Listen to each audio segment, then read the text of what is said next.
Esta análise é baseada no caderno de estudos elaborado pelo professor Dr. Marcelo Lessa, idealizador e mentor do projeto Alero Turbo. Oi, pessoal! Hoje a gente vai mergulhar de cabeça no caderno 22. Ele é um material super focado em conhecimento específico para o concurso de analista da Alero. E o tema é o coração do processo administrativo em Rondônia, a Lei 3.830 de 2016. A nossa missão aqui é transformar esse juridiquês todo, que às vezes é bem denso, numa ferramenta estratégica. É como se a gente tivesse um mapa de um campo minado, que é a prova da FGV, e a gente vai mostrar não só onde as armadilhas estão, mas principalmente como desarmar cada uma delas. Exatamente. E esse material do professor Lessa é o nosso mapa. Porque, olha, a chave para aprovação não é só decorar a lei, né? É entender a lógica por trás dela. Por que essa regra existe? O que ela protege? Quando a gente entende isso, a gente começa a pensar como a banca. A FGV não testa só o que a gente sabe, ela testa como a gente raciocina sob pressão. E é nisso que a gente vai focar. Ok, então vamos começar a desempacotar isso. Para entender o mapa, a gente precisa começar pela base, pelos princípios. O material destaca 5 que são, os pilares de tudo: oficialidade, verdade material, informalismo moderado, gratuidade e, claro, contraditório e ampla defesa. Vamos lá. Oficialidade ou impulso oficial significa basicamente que o processo anda sozinho. Uma vez que ele começa, a própria administração tem que tocar ele para frente, até o final. Não depende do interessado ficar empurrando, sabe? Certo. E o informalismo moderado é aquela ideia de que o processo administrativo não é tão engessado quanto um processo na justiça. O foco é o resultado. A forma é importante, mas não pode ser um obstáculo. Entendi. E a gratuidade é bem direta, né? Em regra, o processo é de graça. Mas o princípio que eu acho que tem mais pegadinha é o da verdade material. Essa ideia de que a administração tem que buscar o que de fato aconteceu. Assim. E aí já mora a primeira grande armadilha da FGV. Uma questão clássica seria algo tipo: o interessado não apresentou um documento que foi pedido. Logo, presume-se que a acusação da administração é verdadeira. Isso soa até lógico, né? Lembra a revelia do processo civil. Sim, parece fazer sentido. Mas está completamente errado. E por quê? O ônus da prova não deveria ser de quem alega? Essa é a pergunta-chave. A lógica aqui é que existe uma assimetria de poder. O Estado é muito mais forte que o cidadão. Por isso, a lei coloca nas costas da administração o dever de ir atrás da verdade real. Se a pessoa não colabora, paciência, a administração que se vire para provar. A inércia do cidadão não gera confissão. Isso tem que ficar muito claro. Silêncio não é consentimento no processo administrativo. Nossa, isso muda tudo. Ok, entendemos o como o processo anda. Agora a pergunta é quem pode agir. E aí a gente entra na competência. O material é bem enfático. Ela é irrenunciável. Irrenunciável, é a palavra. É um poder-dever. A autoridade não pode simplesmente abrir mão. Mas, claro, a gestão pública precisa de flexibilidade. Por isso existem a delegação e a avocação. Na delegação, uma autoridade passa parte das suas tarefas para outra. É para dar agilidade. E a avocação é o contrário. É o contrário. É quando o chefe puxa para si uma tarefa que era do subordinado. É bem mais raro, tá? Tem que ser algo excepcional, temporário e muito bem justificado. Certo, delegação para distribuir, avocação para centralizar. Mas eu imagino que o ponto que a FGV mais gosta de cobrar é o que não pode ser delegado, né? Com certeza. E para isso o material traz um mnemônico de ouro, cenoura. O CEM é o que a gente não pode esquecer. Cenoura. Isso, C de competência exclusiva. Se a lei fala que só aquela autoridade pode fazer, então só ela pode. E de edição de atos de caráter normativo, criar regras gerais, portarias, isso não se delega. E o N é para decisão de recursos. Cenoura. Genial. Isso ajuda a fixar mesmo. Então, um secretário não pode delegar para um diretor a assinatura de uma portaria que cria uma regra nova. De jeito nenhum. Ele pode delegar todo o trabalho de estudo, a minuta, Mas o ato final de assinar, de ditar a norma, é indelegável. A FGV vai criar um cenário lindo falando em otimização, eficiência, mas se for ato do 100, a delegação é nula. Perfeito. Bom, se a autoridade tem que agir, ela não pode demorar para sempre. Isso nos leva ao terror de todo concurseiro. Os prazos. E com razão, né? Prazos são objetivos, é sim ou não, é um prato cheio. A lei de Rondônia tem alguns que são vitais. O principal, 30 dias para a administração decidir depois que a instrução do processo acaba. E pode prorrogar? Pode, uma única vez por mais 30 dias. Mas atenção, tem que ter motivação explícita. A banca vai dizer que pode prorrogar sempre, ou que não precisa justificar. Errado? Certo. E para aqueles atos mais simples, do dia a dia? Aí a regra geral é 5 dias. E outro prazo importante, a intimação. Tem que ser feita com, no mínimo, 3 dias úteis de antecedência. Não pode ser na véspera. Ok, os prazos são esses. Mas a contagem, é aí que o pessoal se enrola. A regrinha de ouro. Exclui o dia do começo, inclui o dia do vencimento. Se você foi notificado na segunda, para um prazo de 5 dias, você começa a contar na terça. Então seria terça, quarta, quinta, sexta e a próxima segunda. Exatamente.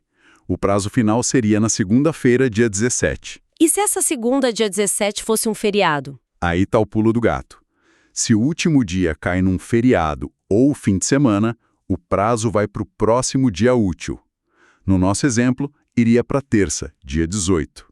A FGV adora colocar um feriado no meio do caninho só para testar essa regra. Perfeito. Agora, vamos imaginar que a administração agiu, mas errou. Ou a decisão ficou, sei lá, ultrapassada. Aí entramos naquele trio famoso: anulação, revogação e convalidação. Um campo minado de conceitos, né? Vamos um por um. Anulação é para um ato que já nasceu ilegal. Ele tem um vício. Como ele nunca deveria ter existido, o efeito da anulação é ex tunc, retroage. É como apagar o ato desde o começo. Certo. E a revogação? A revogação é outra história. O ato nasceu legal, perfeito, só que ele não é mais conveniente, não é mais oportuno para a administração. Um exemplo seria? Sei lá, uma autorização de uso de uma praça que agora vai virar um posto de saúde. O ato era válido, então o efeito é ex nunc, só dali para frente. O que passou, passou. Ok. Anulação para ilegalidade. Efeito para trás. Revogação para conveniência. Efeito para frente. E a convalidação? A convalidação é o reparo, o conserto. O ato tem um defeitinho, mas é um defeito sanável. Em vez de jogar tudo fora e anular, a administração corrige. Mas, não é qualquer erro que dá para consertar. E quais são os consertáveis? Basicamente, vícios de competência, desde que não seja exclusiva, e vícios de forma, desde que a forma não seja essencial. Vício de finalidade, de motivo, esses são erros fatais. Aí a anulação na certa. Entendi. Mas voltando para anulação, a administração pode anular um ato a qualquer tempo? Tipo, 20 anos depois de me dar um benefício, ela descobre um erro e anula? Ótima pergunta. Esse é um ponto crucial de segurança jurídica. A regra é que a administração tem 5 anos para anular atos que geraram benefícios para alguém. É um prazo decadencial. Passou disso, ela perdeu o direito. Então, se eu recebi algo por erro, mas eu estava de boa fé, depois de 5 anos já era, o direito é meu. A boa-fé te protege. Agora, e esse é o detalhe que a FGV vai usar. Se ficar aprovada a sua má-fé, aí esse prazo de 5 anos não existe. Ah! A má-fé derruba a proteção. O ato ilegal pode ser anulado a qualquer momento. Uau, isso é muito importante. Protege quem age certo e pune quem age de má fé. Bom, mas se a pessoa recebe uma decisão ruim e discorda, ela pode recorrer, né? Sim. E o prazo geral em Rondônia é de 15 dias. Mas a pegadinha clássica aqui é sobre os efeitos do recurso. A regra é que o recurso tem só efeito devolutivo. Devolutivo. O que isso quer dizer? Se eu recebo uma multa e recorro, eu ainda tenho que pagar enquanto o recurso não é julgado? Exatamente esse o raciocínio. O efeito devolutivo só devolve a matéria para uma autoridade superior analisar.